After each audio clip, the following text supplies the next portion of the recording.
నెలలు తనలో నిన్ను మోసిన అమ్మైనా అప్పుడో ఇప్పుడో కననే కనను అంటుందా ప్రతి కుసుమం తనదే అనదే విరిసే కొమ్మైనా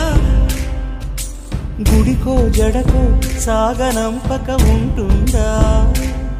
బతుకంటే పడి చదువా అనుకుంటే అతి సులువా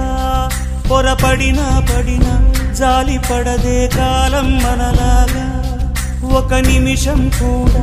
ఆగిపోదే నువ్వు వచ్చేదాకా